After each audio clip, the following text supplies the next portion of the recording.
ಆತ್ಮೀಯ ಬಂಧುಗಳೇ, ಶ್ರೀಮದ್ ಭಾಗವತಂ ಸ್ಕಂದ 3 ಭಾಗ 2 ಅಧ್ಯಾಯ 24 ಕರ್ದಮ ಮುನಿಗಳ ವೈರಾಗ್ಯ. ಇದರಿಂದ ಇವತ್ತು 30ನೇ ಶ್ಲೋಕವನ್ನ ತಿಳ್ಕೊಳ್ಳೋಣ. ಶ್ಲೋಕ 30. ಸ್ವೀಯಂ ವಾಕ್ಯಮೃತಂ ಕರ್ತುಮವತೀರ್ಣೋಸಿ ಮೇ ಗೃಹೆ ಚಿಕೀರ್ಷುರ್ ಭಗವಾನ್ ಜ್ಞಾನಂ ಭಕ್ತಾನಾಂ ಮಾನವರ್ಧನಃ. ಅನುವಾದ. ಕರ್ದಮ ಮುನಿ ಹೀಗೆಂದನು: ಪ್ರಿಯ ಪ್ರಭುವೇ, ತನ್ನ ಭಕ್ತರ ಗೌರವವನ್ನು ವೃದ್ಧಿ ಮಾಡುವ ನೀನು ನನ್ನ ಮನೆಯಲ್ಲಿ ಅವತರಿಸಿರುವೆ. ನಿನ್ನ ಮಾತನ್ನು ಸತ್ಯವಾಗಿಸಲು ಮತ್ತು ನಿಜವಾದ ಜ್ಞಾನದ ವಿಧಾನವನ್ನು ಹರಡಲು ನೀನು ಹೀಗೆ ಮಾಡಿರುವೆ. ಇದು ಶ್ಲೋಕ ಮತ್ತೆ ಅದರ ಅನುವಾದ. ಈಗ ಭಾವಾರ್ಥದ ಮೂಲಕ ನಾವು ಇದರ ಅರ್ಥವನ್ನ ತಿಳ್ಕೊಳ್ಳೋದಕ್ಕೆ ಪ್ರಯತ್ನ ಮಾಡೋಣ. ಓದ ಭಾಗದಲ್ಲಿ ನಾವೇನ್ ತಿಳ್ಕೊಂಡ್ವಿ? ಕರ್ದಮ ಮುನಿಗಳು ಹೇಳ್ತಾರೆ, ನಮ್ಮಂತ ಗೃಹಸ್ಥರ ಉಪೇಕ್ಷೆಯನ್ನು ಕೂಡ ಲಕ್ಷ್ಯ ಮಾಡದೆ ಆ ಭಗವಂತ ತನ್ನ ಭಕ್ತರನ್ನ ಪೋಷಿಸೋದಕ್ಕೋಸ್ಕರ ನಮ್ಮಂತವ್ರ ಮನೆಗಳಲ್ಲಿ ಕಾಣಿಸ್ಕೊಳ್ತಾನೆ ಅನ್ನೋದನ್ನ ಹೇಳಿದ್ದನ್ನ ತಿಳ್ಕೊಂಡ್ವಿ. ಈ ಶ್ಲೋಕದಲ್ಲಿ ಈಗ ಕರ್ದಮ ಮುನಿಗಳು ಈ ರೀತಿ ಹೇಳ್ತಾರೆ: ಪ್ರಿಯ ಪ್ರಭುವೇ, ತನ್ನ ಭಕ್ತರ ಗೌರವವನ್ನ ಹೆಚ್ಚು ಮಾಡೋದಕ್ಕೋಸ್ಕರ.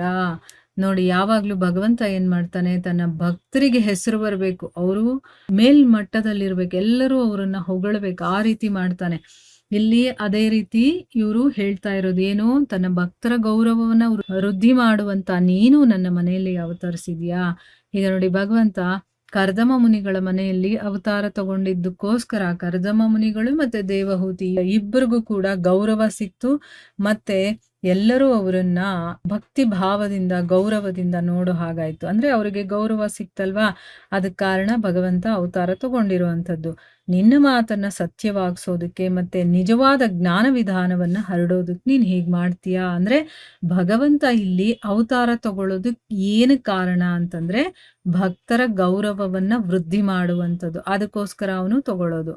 ಆ ಮಾತನ್ನ ಸತ್ಯವಾಗಿಸೋದಕ್ಕೆ ಮತ್ತೆ ನಿಜವಾದ ಜ್ಞಾನವನ್ನ, ಯಾವ ರೀತಿ ನಾವು ಜ್ಞಾನವನ್ನ ತಿಳ್ಕೊಳ್ಳೋದು, ಆಧ್ಯಾತ್ಮಿಕದಲ್ಲಿ ಮುಂದುವರಿಯೋದು ಹೇಗೆ, ಮತ್ತೆ ಸಾಕ್ಷಾತ್ಕಾರ ಮಾಡ್ಕೊಳ್ಳೋದು ಹೇಗೆ, ಅದು ಆತ್ಮ ಸಾಕ್ಷಾತ್ಕಾರನೇ ಆಗಿರ್ಬೋದು, ಭಗವಂತನ ಸಾಕ್ಷಾತ್ಕಾರನೇ ಆಗಿರ್ಬೋದು, ಅದನ್ನೆಲ್ಲ ಪಡ್ಕೊಳ್ಳೋದು ಹೇಗೆ, ಈ ಎಲ್ಲ ಜ್ಞಾನವನ್ನ ಹರಡೋದಕ್ಕೋಸ್ಕರ ನೀನು ಈ ರೀತಿ ಮಾಡ್ತೀಯಾ ಅಂತಂದ್ಬಿಟ್ಟು ಇಲ್ಲಿ ಕರ್ದಮ ಮುನಿಗಳು ಹೇಳ್ತಾ ಇದ್ದಾರೆ. ಈಗ ಭಾವಾರ್ಥದಲ್ಲಿ ಗುರುಗಳು ಇದ್ರ ಬಗ್ಗೆ ಏನ್ ಹೇಳಿದ್ದಾರೆ ಅಂತ ತಿಳ್ಕೊಳ್ಳೋಣ. ಕರ್ದಮ ಮುನಿಯ ಪರಿಪಕ್ವ ಯೋಗಾಭ್ಯಾಸ ನಂತರ ಅವನಿಗೆ ಭಗವಂತನು ಪ್ರತ್ಯಕ್ಷನಾದಾಗ ತಾನು ಕರ್ದಮನ ಮಗನಾಗುವೆನೆಂದು ಮಾತು ಕೊಟ್ಟಿದ್ದನು. ಕೊಟ್ಟ ಮಾತನ್ನು ಸಲ್ಲಿಸುವುದಕ್ಕಾಗಿ ಅವನು ಕರ್ದಮ ಮುನಿಯ ಮಗನಾಗಿ ಅವತರಿಸಿದನು. ಅವನ ಅವತಾರದ ಇನ್ನೊಂದು ಉದ್ದೇಶವು ಚಿಕೀರ್ಷುರ್ ಭಗವಾನ್ ಜ್ಞಾನಂ, ಅರ್ಥಾತ್ ಜ್ಞಾನ ಪ್ರಸಾರವಾಗಿರುತ್ತದೆ. ಆದುದರಿಂದ ಅವನನ್ನು ಭಕ್ತಾನಾಂ ಮಾನವರ್ಧನಃ, ತನ್ನ ಭಕ್ತರ ಗೌರವವನ್ನು ವೃದ್ಧಿ ಮಾಡುವವನು ಎಂದು ಕರೆಯಲಾಗಿದೆ. ಅಂದ್ರೆ ಅರ್ಥ, ಇಲ್ಲಿ ಕರ್ದಮ ಮುನಿಗಳು ಯೋಗಾಭ್ಯಾಸ ಅಂದ್ರೆ ಪರಿಪಕ್ವ ಯೋಗಾಭ್ಯಾಸವನ್ನ ಮುಗಿಸಿದ ಮೇಲೆ ಭಗವಂತ ಪ್ರತ್ಯಕ್ಷನಾಗ್ತಾನಲ್ಲ, ಆಗ ನಾನು ನಿನ್ನ ಮಗನಾಗಿ ಹುಡ್ತೀನಿ ಅಂತ ಅಂದ್ಬಿಟ್ಟು ಮಾತು ಕೊಟ್ಟಿರ್ತಾರಲ್ವಾ, ಆ ಕೊಟ್ಟ ಮಾತನ್ನ, ಅಂದ್ರೆ ಭಗವಂತ ಏನಾದ್ರೂ ಮಾತನ್ನ ಕೊಟ್ಟಿದ್ರೆ ಅದನ್ನ ಅವನು ಖಂಡಿತವಾಗ್ಲೂ ಪೂರ್ತಿ ಮಾಡ್ತಾನೆ. ಅದಕ್ಕೆ ಕೊಟ್ಟ ಮಾತನ್ನ ನಡೆಸ್ಕೊಡೋದಕ್ಕೋಸ್ಕರ ಕರ್ದಮ ಮುನಿಯ ಮಗನಾಗಿ ಅವತಾರ ತಗೊಳ್ತಾನೆ. ಅವನ ಅವತಾರಕ್ಕೆ ಇನ್ನೊಂದು ಉದ್ದೇಶ ಏನಪ್ಪಾ ಅಂತಂದ್ರೆ ಜ್ಞಾನವನ್ನ ಪ್ರಸಾರ ಮಾಡುವಂಥದ್ದು. ಅದಕ್ಕೋಸ್ಕರ ಅವನನ್ನ ಭಕ್ತಾನ ಮಾನವರ್ಧನಃ ಅಂತ ಹೇಳ್ತಾರೆ. ತನ್ನ ಭಕ್ತರ ಗೌರವವನ್ನ ಹೆಚ್ಚಿಸುವಂತವನು ಅಂತ ಕೂಡ ಕರೀತಾರೆ. ಸಾಂಖ್ಯ ದರ್ಶನದ ಪ್ರಸಾರದಿಂದ ಅವನು ಭಕ್ತರ ಗೌರವವನ್ನು ಹೆಚ್ಚಿಸುವನು. ಆದುದರಿಂದ ಸಾಂಖ್ಯ ದರ್ಶನವೆಂಬುದು ಒಣಗಲಾದ ಮಾನಸಿಕ ಕಲ್ಪನೆಯಲ್ಲ. ಸಾಂಖ್ಯ ದರ್ಶನವೆಂದರೆ ನಿಜವಾದ ಭಕ್ತಿ ಸೇವೆ. ಸಾಂಖ್ಯವು ಭಕ್ತಿ ಸೇವೆಗಾಗಿ ಉದ್ದೇಶಗೊಳ್ಳದಿದ್ದರೆ ಭಕ್ತರ ಗೌರವವು ಹೇಗೆ ತಾನೇ ವೃದ್ಧಿಯಾದೀತು? ಭಕ್ತರು ಊಹಾತ್ಮಕ ಜ್ಞಾನದಲ್ಲಿ ಆಸಕ್ತರಾಗಿರುವುದಿಲ್ಲ. ಆದುದರಿಂದ ಕಪಿಲ ಮುನಿಯು ಪ್ರತಿಪಾದಿಸಿರತಕ್ಕ ಸಾಂಖ್ಯವು ವ್ಯಕ್ತಿಯನ್ನು ಭಕ್ತಿ ಸೇವೆಯಲ್ಲಿ ದೃಢವಾಗಿ ನೆಲೆ ನಿಲ್ಲಿಸುವ ಉದ್ದೇಶದಿಂದ ಕೂಡಿರುತ್ತದೆ. ದೇವೋತ್ತಮ ಪರಮಪುರುಷನಿಗೆ ಶರಣಾಗುವುದು ಮತ್ತು ಭಕ್ತಿ ಸೇವೆಯಲ್ಲಿ ನಿರತರಾಗುವುದು, ಇವೆರಡೂ ನಿಜವಾದ ಜ್ಞಾನ ಮತ್ತು ನಿಜವಾದ ಮುಕ್ತಿ ಎನಿಸುತ್ತದೆ. ಇಲ್ಲೇನು ಹೇಳ್ತಾ ಇದ್ದಾರೆ ಅಂದ್ರೆ, ಸಾಂಖ್ಯ ದರ್ಶನದ ಪ್ರಸಾರ ಮಾಡೋದ್ರಿಂದ ಅವನು ಭಕ್ತರ ಗೌರವವನ್ನ ಹೆಚ್ಚಿಸ್ತಾನೆ. ಅದಕ್ಕೋಸ್ಕರನೇ ಸಾಂಖ್ಯ ದರ್ಶನ ಅಂತ ಅನ್ನೋದು ಒಣಕಲಾಗಿರುವಂತ ಅಂದ್ರೆ ಅದರಲ್ಲಿ ಒಂದು ಜೀವಂತಿಕೆನೇ ಇಲ್ಲದೆ ಇರುವಂತ ಮಾನಸಿಕ ಕಲ್ಪನೆ ಅಲ್ಲ. ಅದು ನಿಜವಾಗಿ ಜೀವ ಇರುವಂಥದ್ದು. ಅಂದ್ರೆ ಅದು ನಮ್ಮನ್ನ ತುಂಬಾ ಖುಷಿ ಪಡಿಸುತ್ತೆ. ಆಯ್ತಾ? ನಾವು ಭಗವಂತನ ಕೆಲಸಗಳನ್ನ ಮಾಡ್ಬೇಕಾದ್ರೆ ನಮ್ಗೆ ಸಂತೋಷ ಆಗ್ಬೇಕು, ಖುಷಿ ಆಗ್ಬೇಕು. ಆಗ ಅದು ಕರೆಕ್ಟ್ ಆಗಿದೆ ಅಂತ ಅಂದ್ಬಿಟ್ಟು ನಮ್ಗೆ ಅದ್ರಲ್ಲೇನೋ ಒಂದು ಉದಾಸೀನತೆ, ಬೇಜಾರು ಎಲ್ಲ ಆಗ್ತಾ ಇದೆ ಅಂತಂದ್ರೆ ನಾವು ಮಾಡ್ತಾ ಇರೋದು ಸರಿ ಇಲ್ಲ ಅಂತ ಅರ್ಥ. ಆಯ್ತಾ? ನಮ್ಮನ್ನ ನಾವೇ ಟೆಸ್ಟ್ ಮಾಡ್ಕೋಬೇಕು. ಬೇರೆ ಯಾರನ್ನೂ ಕೇಳೋದು ಬೇಕಾಗಿಲ್ಲ. ಈಗ ನಾವು ನಡೀತಾ ಇರುವಂತ ಮಾರ್ಗ ಸರಿಯಾಗಿದೆಯೋ ಇಲ್ವೋ ಅಂತ ನಾವು ಹೇಗೆ ಕಂಡುಹಿಡಿಯೋದು?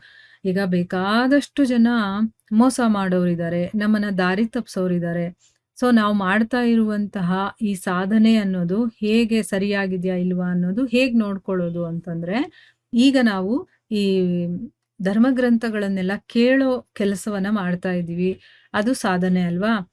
ಇದಕ್ಕೋಸ್ಕರ ನಾವು ಟೈಮ್ ಕೊಡ್ತೀವಿ. ಮತ್ತೆ ಶ್ರದ್ಧಾ ಭಕ್ತಿಯಿಂದ ಕೂತ್ಕೊಂಡು ಕೇಳ್ತೀವಿ. ಅದರಲ್ಲಿರುವಂಥ ವಿಚಾರಗಳನ್ನೆಲ್ಲ ಮನಸ್ಸಲ್ಲಿ ಹಾಕ್ಕೊಂಡು ಅದನ್ನ ನಮ್ಮ ಜೀವನದಲ್ಲೂ ಕೂಡ ಅಳವಡಿಸ್ಕೊಳ್ಳುವಂಥ ಒಂದು ಪ್ರಯತ್ನ ಮಾಡ್ತಾ ಇದೀವಲ್ವಾ? ಸೊ ನಾನು ಮಾಡ್ತಾ ಇರೋದು ಸರಿನಾ ಅಂತಂದ್ರೆ, ನಾನು ಇದನ್ನ ಶುರು ಮಾಡೋದಕ್ಕೆ ಮುಂಚೆ ಹೇಗಿದ್ದೆ? ಈಗ ಹೇಗಿದ್ದೀನಿ? ಸ್ವಲ್ಪ ಆದ್ರೂ ಆಧ್ಯಾತ್ಮಿಕದಲ್ಲಿ ನಾನು ಮುಂದುವರೆದಿದ್ದೀನಾ? ನನ್ನಲ್ಲಿರುವಂಥದ್ದೆಲ್ಲ ಚೇಂಜ್ ಆಗಿದೆಯಾ? ಅಂದ್ರೆ ನನ್ನ ಮನಸ್ಸಲ್ಲಿ ಬರುವಂಥ ಕೆಟ್ಟ ಆಲೋಚನೆಗಳು, ನೆಗೆಟಿವಿಟಿ ಇದೆಲ್ಲ ಚೇಂಜ್ ಆಗಿದೆಯಾ? ಮೊದಲಿಗಿಂತ ನಾನು ಸ್ವಲ್ಪನಾದ್ರೂ ಬೆಳೆದಿದ್ದೀನಾ ಆಧ್ಯಾತ್ಮಿಕದಲ್ಲಿ? ಇದೆಲ್ಲ ನಾವು ನೋಡ್ಕೋಬೇಕು. ಭೌತಿಕದಿಂದ ನನಗೆ ಸ್ವಲ್ಪ ಮಟ್ಟಿಗಾದ್ರೂ ಅಟ್ಯಾಚ್‌ಮೆಂಟ್ ಕಡಿಮೆ ಆಗಿದೆಯಾ? ಆಧ್ಯಾತ್ಮಿಕದಲ್ಲಿ ಆಸಕ್ತಿ ಇದೆಯಾ? ಇದೆಲ್ಲವನ್ನ ಗಮನಿಸಿದಾಗ ನಾನೇನಾದ್ರೂ ಒಂದು ಸ್ವಲ್ಪ ಆದ್ರೂ ಮುಂದುವರೆದಿದ್ದೀನಿ ಅಂತಂದ್ರೆ ನಾನು ಮಾಡ್ತಾ ಇರೋದು ಕರೆಕ್ಟ್ ಆಗಿದೆ.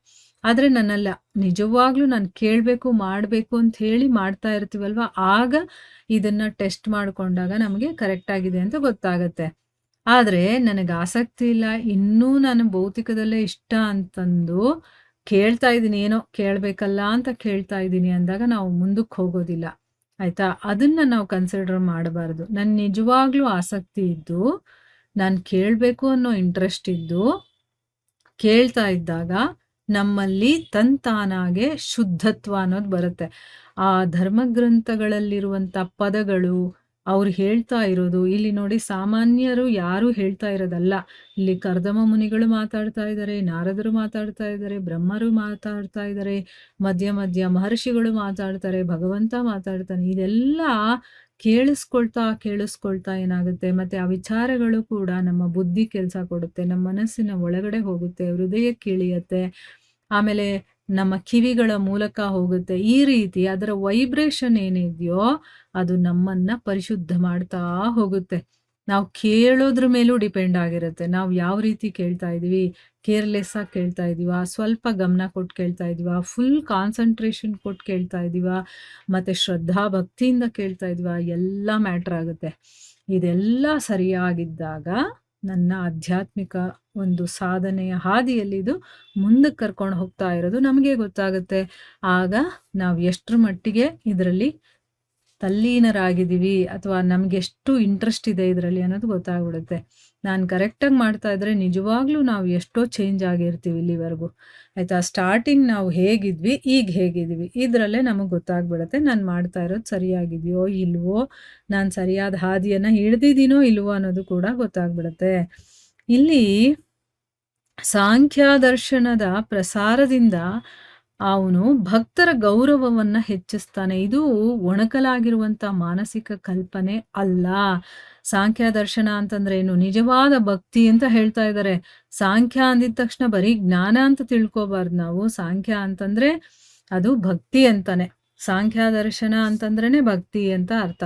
ಸಾಂಖ್ಯ ಭಕ್ತಿ ಸೇವೆಗೆ ಉದ್ದೇಶಗೊಳ್ಳದೆ ಇದ್ರೆ ಅದು ಭಕ್ತರ ಗೌರವವನ್ನ ಹೇಗೆ ತಾನೇ ವೃದ್ಧಿ ಮಾಡೋದಕ್ಕೆ ಸಾಧ್ಯ ಆಗುತ್ತೆ? ಅದ್ರಲ್ಲಿ ಭಕ್ತಿನೇ ಇಲ್ಲ ಅಂತಂದ್ರೆ ಅಲ್ಲಿ ಭಕ್ತರ ಗೌರವ ಹೇಗೆ ಹೆಚ್ಚಾಗೋದಕ್ಕೆ ಸಾಧ್ಯ ಅಲ್ವಾ? ಭಕ್ತರು ಯಾವಾಗ್ಲೂ ಊಹಾತ್ಮಕ ಜ್ಞಾನದಲ್ಲಿ ಆಸಕ್ತಿ ಅವ್ರಿಗೆ ಇರೋದಿಲ್ಲ.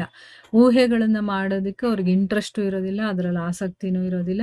ಆದ್ರೆ ಅವ್ರು ಯಾವ್ದ್ರಲ್ಲಿ ಆಸಕ್ತಿ ಇರುತ್ತೆ ಅಂತಂದ್ರೆ ಭಕ್ತಿಯಲ್ಲಿ, ಭಗವಂತನ ಸೇವೆ ಮಾಡೋದ್ರಲ್ಲಿ. ಅದಕ್ಕೆ ಅವರು ಧರ್ಮಗ್ರಂಥಗಳಲ್ಲಿ ಆಸಕ್ತರಾಗ್ತಾರೆ. ಯಾಕಂದ್ರೆ ಅದರಲ್ಲಿ ಊಹೆಗಳಿರೋದಿಲ್ಲ. ಅದರಲ್ಲಿ ಸ್ವತಃ ಭಗವಂತ ಮಾತಾಡ್ತಾನೆ, ಇಲ್ಲ ಭಕ್ತರು ಮಾತಾಡಿರ್ತಾರೆ. ಅದಕ್ಕೋಸ್ಕರನೇ ಇಲ್ಲಿ ಕಪಿಲ ಮುನಿ ಏನ್ ಹೇಳಕ್ ಹೊರಟಿದಾನೋ ಸಾಂಖ್ಯ ದರ್ಶನವನ್ನ, ಅದು ಏನ್ ಮಾಡುತ್ತೆ ಅಂದ್ರೆ ಒಬ್ಬ ವ್ಯಕ್ತಿಯನ್ನ ಭಕ್ತಿ ಸೇವೆಯಲ್ಲಿ ದೃಢವಾಗಿ ನಿಲ್ಲಬೇಕವನು. ಆ ಒಂದು ಉದ್ದೇಶ ಅದ್ರಲ್ಲಿ ಇರತ್ತೆ.